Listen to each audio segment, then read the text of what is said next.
Well, hello, my name is Fake Ass Don Lemon, wannabe ass Robin Roberts, and I'm here to bring you some news. That catfish tragic.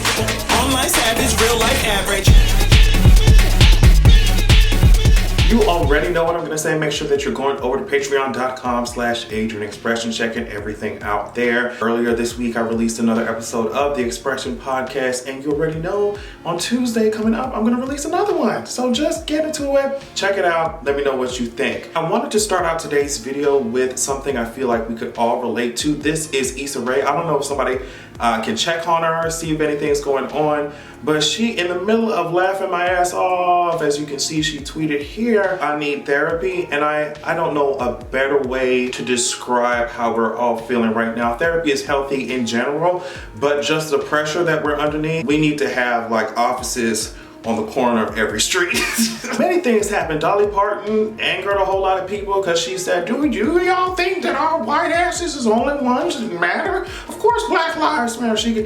She got the girls angry, you know, they're all up in arms in the comments, mad as hell. What else happened? Miley Cyrus, she released a song called Midnight Sky, and I just have to say, songs like Midnight Sky, when Miley's actually in her bag, she's all the way in her bag. Please just don't do that other shit that she was doing, Miley Cyrus. This is what we want from you, girl. And the song is actually really good. Like, the song is really cute. So, but yeah, I just wanted to bring that up to encourage Miley just to please stay on this path. I'm begging you. Now, unfortunately, I have to bring you some sad news about what's going on with Avatar the Last Airbender. For those of you who are invested in that show, for those of you who know that if you're not a firebender or a waterbender, then all that other shit you're talking about really doesn't matter. For those of you who understand that, remember Netflix was supposed to be doing this whole live action show. It seemed like it was going to be really good because the creators were on there and allegedly they were able to have creative control. Well, as we learned, that is not the case. Brian and Michael, the creators of Avatar the Last Airbender, made this announcement, although this was put on Brian's Instagram,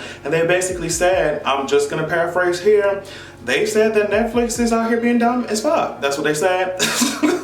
They essentially said that although they thought that when they were hired on, their vision for Avatar the Last Airbender was going to be respected by Netflix, it completely wasn't. And they put up a disclaimer saying, like, you know, it's not that we're trying to hog the whole thing or that all ideas have to come from us, but the ideas have to at least align with the integrity of the show, integrity of what we created, and it's not happening. So they said they left the project. I think it was a very good thing for them to leave that shit, because if their name is attached to something, especially after the trash ass live action movie, if their name is attached to something that doesn't actually have their vision, or if, like I tweeted, maybe Netflix is trying to cast Charlie D'Amelio as Katara, or you know what I mean? It's a good idea for them to leave it and just be like, if it comes out trash, that's Netflix's fault, it's not ours. It's just, I don't know how many times this same type of story has to repeat where, okay, the artist is saying one thing, the creatives are saying one thing, but the executives at the top are trying to change the whole shit around. And then it usually ends up being garbage when the executives come down talking about, no, take that out, put this in here, cast this person, do this. If you're gonna hire this person as creative, you're gonna hire this person, the creators of the show, as for direction, then then allow them to direct, allow them to lead the show.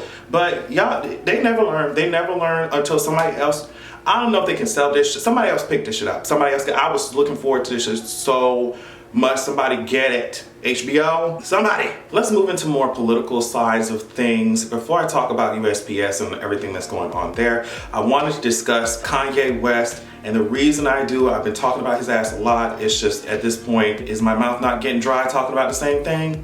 You know, that's how I feel. But there were headlines that came out this week saying that Kanye West was meeting with Jared Kushner, and of course it has to do a lot with his campaign. So on first glance, I was like, okay, well maybe Kanye West is just, you know, tap dancing as usual, and maybe they're coordinating something together. But from what the sources are saying, and this has come from Forbes, it looks a little bit different than how I thought it would in my mind. So Forbes is saying, according to multiple sources, White House senior advisor Jared Kushner has been speaking with Kanye West regularly since his July 4th tweet declaring that he was running for president. Kanye West has been telling associates that he and Kushner speak almost daily. But listen to this. This is what Kanye West has apparently told to numerous associates. This is what he said: Jared Kushner is scared and doesn't want me to run because he knows that I can win. According to whatever sources they talking about, that message is the exact one that will embolden West to stay in the race. If you know him for more than 20 minutes, you know that will work, says one West confidant. Another one said he's just like a kid. The more you tell him he can't do a thing, the more he'll do it. He has a tremendous drive to prove people wrong. One described their understanding of Kushner's conversations with Kanye West as reverse psychology. So it just seems like they are really taking advantage of him, and they know, if this is true, they know how much of Kanye West's personality depends on his ego and depends on his narcissism. Also, of course, like I said, it seems like manipulation given Kanye West's history of mental illness. But they also know, like I said, that ego. So all they have to do is feed that, and then it turns into, oh, well, you know, Jared Kushner's scared. He's scared. He don't want me to run. And it almost seems like he cannot see it. Like I said, if this is true, it almost seems like Kanye West cannot see the trap and the manipulation and the way that they're like trying to control him. So that's unfortunate. What's even more unfortunate is this whole crisis that's going on with the United States Postal Service. And just to put it into perspective, I'll read you a headline from Business Insider. They said, Trump says the USPS is too poorly funded to handle mail-in voting while opposing additional funding for it.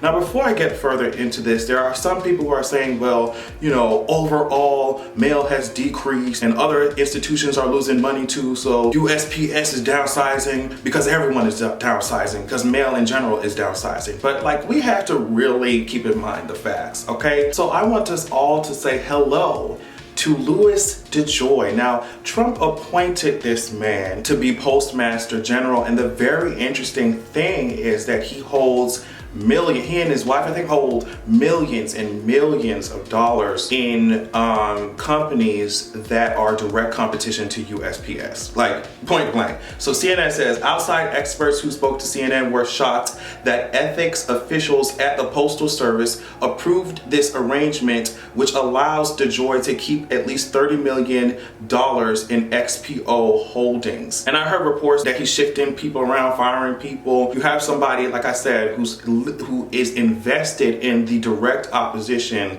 in the companies who are in direct opposition of USPS. And we already are getting reports of things being changed, and they have been being changed since June, I think. Internet users are posting pictures like this showing how mailboxes are being removed. There are also reports of sorting machines, like mail sorting machines, being turned off, being removed. CNN said the U.S. Postal Service plans to remove hundreds of high-volume mail processing machines from facilities across the country, leading some postal workers to fear they may have less capacity to process mail during the election season. Documents obtained by CNN indicate 671 machines used to organize letters or other pieces of mail are slated for reduction in dozens of cities this year. The agency started removing machines in June, according to postal workers. So all the facts are sitting right there, and what I hope is that the Congress, I don't know what they can do at this point, because he literally went on to Fox, I think. Trump went on to Fox and he was just like, yeah, girl, if they ain't got the money, you know, if USPS ain't got the money, they won't be able to process these shits. Like, literally just saying it verbatim, just saying it without a problem on national TV, exactly what he's trying to do, right? So if he's that bold to say that shit on national TV, it's because he understands and he thinks, and rightfully so, he thinks that no one's gonna be able to stop his ass. And I'm just like, at this point, is he wrong? Because are these politicians just gonna be like, girl, we strongly condemn. Are they gonna investigate for 10,000 months and just be like, well, girl, we didn't find anything here? Are they just gonna write long ass, threatening ass letters from everybody's offices in Congress? What are y'all actually gonna do? And like I said, I'm not a political expert. I have no idea what they could be able to do, but I just know for a fact that the main thing that they should not be doing is sit their ass on Twitter all goddamn day. I want them to actually do something. Yes, the people need to know. Yes, continue to inform the public of what's going on, but please do more than sitting y'all ass down in front of a word processor and emailing somebody some fake threatening ass letter and nothing gets done about it. Like it's just a process that I've seen over and over with Trump and his administration. They catch wind that he might be doing something really corrupt, really horrible.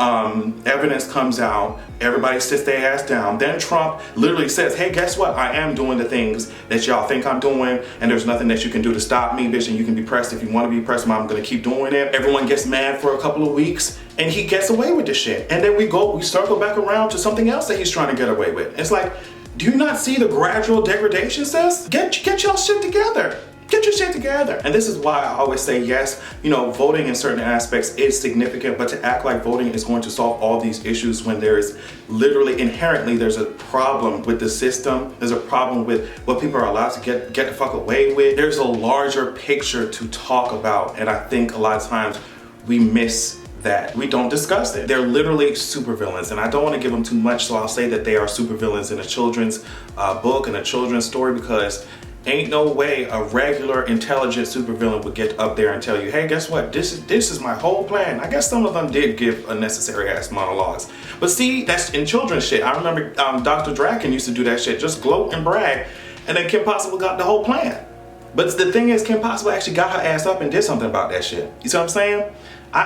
Get me off the planet. I guess the last segment of this video is giving abusive mentees. I don't know, girl. Nas got his ass up here, released a song called, I think, Ultra Blek or something. And one of the lines, if you're wondering why Doja Cat and Nas were trending, one of the lines from it was, we going Ultra Blek, opposite of Doja Cat. And while I'm not gonna lie, I did chuckle. That shit was funny to me.